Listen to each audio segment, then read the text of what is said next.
السلام علیکم ورحمۃ اللہ وبرکاتہ۔ بسم اللہ الرحمن الرحیم۔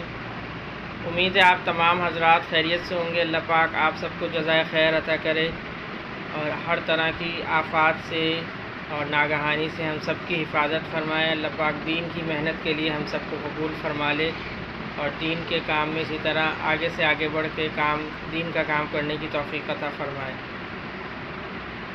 انشاءاللہ آج کی تعلیم فضائل نماز چیپٹر 3 پیج نمبر 368 سے ہے۔ نبی اکرم صلی اللہ علیہ وسلم کا ارشاد ہے کہ بدترین چوری کرنے والا وہ ہے جو نماز میں سے بھی چوری کرے۔ صحابہ رضی اللہ عنہ نے عرض کیا، یا رسول اللہ صلی اللہ علیہ وسلم نماز میں سے کس طرح چوری کرے گا؟ ارشاد فرمایا کہ اس کا رکوع اور سجدہ اچھی طرح نہ کرے۔ فائدے میں حضرت فرماتے ہیں یہ مضمون کئی حدیثوں میں وارد ہوا ہے۔ اول تو چوری خود ہی کس قدر ذلت کی چیز ہے اور چور کو کیسی حقارت سے دیکھا جاتا ہے۔ پھر چوری میں بھی اس حرکت کو بدترین چوری ارشاد فرمایا ہے کہ رکوع سجدے کو اچھی طرح نہ کرے۔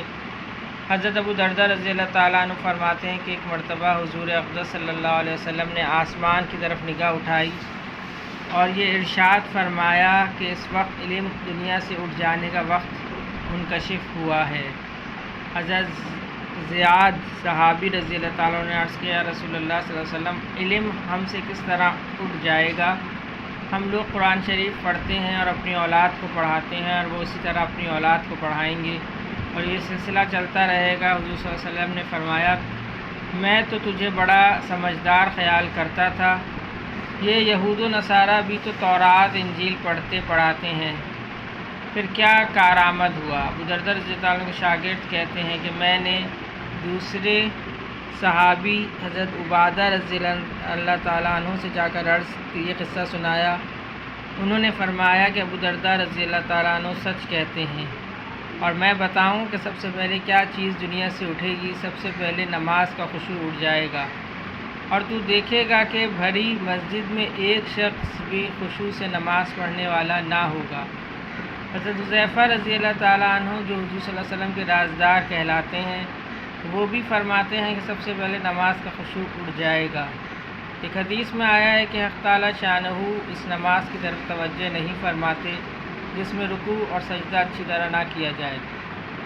ایک حدیث میں ارشاد نبوی ہے کہ آدمی 60 برس تک نماز پڑھتا ہے مگر ایک نماز بھی قبول نہیں ہوتی کہ کبھی رکوع اچھی طرح کرتا ہے تو سجدہ پورا نہیں کرتا، سجدہ کرتا ہے تو رکوع پورا نہیں کرتا۔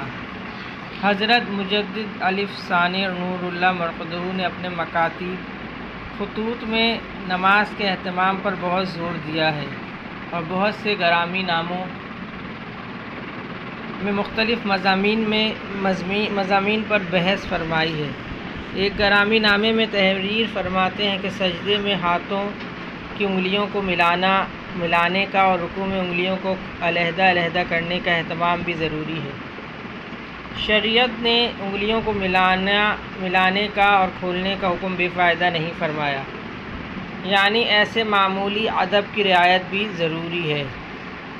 اسی سلسلے میں تحریر فرماتے ہیں کہ نماز میں کھڑے ہونے کی حالت میں سجدے کی جگہ نگاہ کا جمائے رکھنا اور رکوع کی حالت میں پاؤں پر نگاہ رکھنا اور سجدے میں جا کر ناک پر رکھنا اور بیٹھنے کی حالت میں ہاتھوں پر رکھنا نماز میں خشوع کو پیدا کرتا ہے، اور اس طرح سے نماز میں دل جمعی نصیب ہوتی ہے۔ اور جب ایسے معمولی آداب بھی اتنے اہم فائدے رکھتے ہیں تو بڑے آداب اور سنتوں کی رعایت تو تم سمجھ لو کہ کس قدر فائدہ بخشے گی۔ بس بھائیوں دوستوں، جو کچھ پڑھا اور سنا گیا، اللہ تعالیٰ ان سب باتوں کو پڑھنے اور سننے سے زیادہ عمل کرنے کی توفیق نصیب فرما دے اور ان تمام باتوں کو دوسروں تک پہنچانے والا بنا دے۔ اللہ پاک نے یہ نبیوں اعلیٰ کام میری، آپ کی اور تمام عالم کے تمام مسلمانوں کی ذمہ داری لگائی ہے کہ ہم خود بھی ان سب باتوں پر عمل کریں اور دوسروں کو بھی اس کی دعوت دیں۔ ہم سب کو معلوم ہے، ہم سب جانتے ہیں کہ نبی پاک صلی اللہ علیہ وسلم آخری رسول ہیں اور نبوت کا سلسلہ آپ صلی اللہ علیہ وسلم پر ختم ہو گیا، اور اب یہ ہماری ذمہ داری ہے کہ یہ جو نبوت والا کام ہے اس کو ہم دوسروں تک پہنچائیں اور دوسروں کو اس کی دعوت دیں، خود بھی اس پر عمل کریں اور دوسروں کو بھی اس بات کو پہنچائیں۔ اللہ ہم سب کو ان تمام باتوں پر عمل کرنے کی توفیق نصیب فرمائے۔ اللہم صلی علی محمد وعلی آل محمد، اللہم اعنی علی ذکرک و شکرک و حسن عبادتک، اللہم حاسبنی حسابا یسیرا، اللہم ارفع عنا البلاء والوباء، رب ارحمہما کما ربیانی صغیرا، رب اغفر وارحم وانت خیر الراحمین، اللہم انک عفو تحب العفو فاعف عنی، ربنا هب لنا من ازواجنا وذرياتنا قرة اعین واجعلنا للمتقین اماما۔